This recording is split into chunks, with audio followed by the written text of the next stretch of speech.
Thank you so much. I think there's interest in the second round of questions, and if you all don't mind, we will proceed to that. I want to stay right with this funnel of manipulation and look at that. I know that Frances Haugen had talked about the risk. Meta became paranoid, and then they talked about not the risk to kids and to people that were on their platform, but the risk to their bottom line. Is that accurate?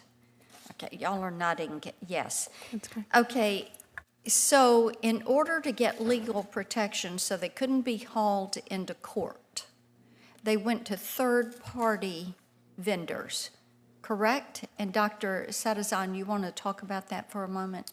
Correct. So one part of this funnel of manipulation was that legal's consistent guidance across nearly every study I ran, and I know my colleague Ms. Savage ran as well, was that we were required to have third-party vendors collect data for us. Just for the record, third-party vendors are individuals who are not Meta employees, but are paid via contract to collect data for Meta.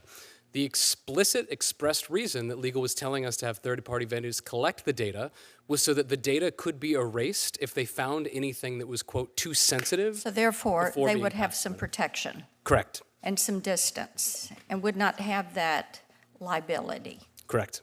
Okay. Did you find it odd? You worked at PlayStation, and PlayStation has recommended ages for PlayStation. That is correct. Movies have age recommendations and ratings. Video games, likewise. Did you find it odd that Oculus did not have an age rating, that they had escaped that? I did. I found it very odd indeed. Did you raise that with Meta? I did, mainly through attempting to correct our age data so that we even knew what types of experiences would be exposed to different individuals. Okay. Ms. Savage, I want to talk with you about the content of the research that Meta was fearful of. And much of this, we think, is because they were looking for some way to escape liability. But the documents that I've reviewed, and I thank you all for submitting documents to us, I think have some really great insight into the pervasive abuse occurring on these VR products.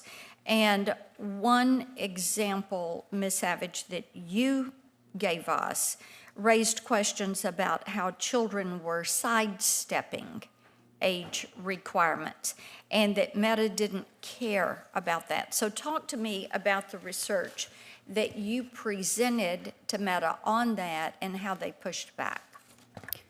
The first study that I did for the VR youth space was on parental supervision of VR. And that research very clearly showed that parents were most involved during the setup of the headset. And then after that, really, it was just the child using it. So firstly, we saw that parents were often making accounts under their own information on behalf of the child, partially because they thought that that would give them supervisory access, but also partially because they didn't want Meta to have their child's data. So of course, then the child is using an adult-aged account because Meta has not educated parents about the importance of children using appropriately aged accounts. But also, we saw that children are the ones who are driving headset buying in the household. Children are the ones using it. So often children are making their own accounts because they want access to restricted games, they want access to adult content and things like that. That's part of development. Children seek mature experiences. And parents are often not aware that children are doing this because, again, Meta hasn't educated them. Okay. And let's talk briefly about the Germany case. I want to get that on the record, and you have talked about that when we visited, and I think that incident really, there's a lot of that resistance that coalesces in this. So outline the Germany case for us. Yeah, so after when VR headsets were going back to being sold in Germany around, I believe, November of 2022, we were asked as a team to research basically what the safety was like in Germany itself, despite asking management and leadership, we were never actually explicitly told why we were doing research in Germany, and it was to my understanding that it was because they wanted a paper trail, a research study, to show that it was, quote, safe to do research in Germany, to release again in Germany and have this headset sold to children. When we went to a German family's house to have an interview with his family, a young mother, one of her children, we were interviewing about how they use these headsets. And her son began discussing how another member of their family, an underage, I believe he was around 8 or 9 years old, his younger brother was sexually propositioned, was asked for nude photos, had all sorts of sexual harm occur to him when he was using the headset privately, and the mother was horrified. In fact, actively, even when Meta tried to in real time shut down the questioning by the moderator because they didn't like the data they were collecting, the mom kept asking for the son to talk about it. She was giving explicit consent in order to understand what is going on with my family in this case.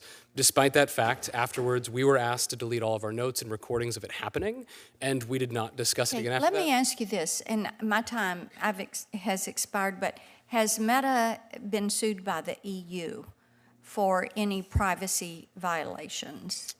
But you can submit that. I can submit so that I can get that on the record. Senator Klobuchar, you're recognized.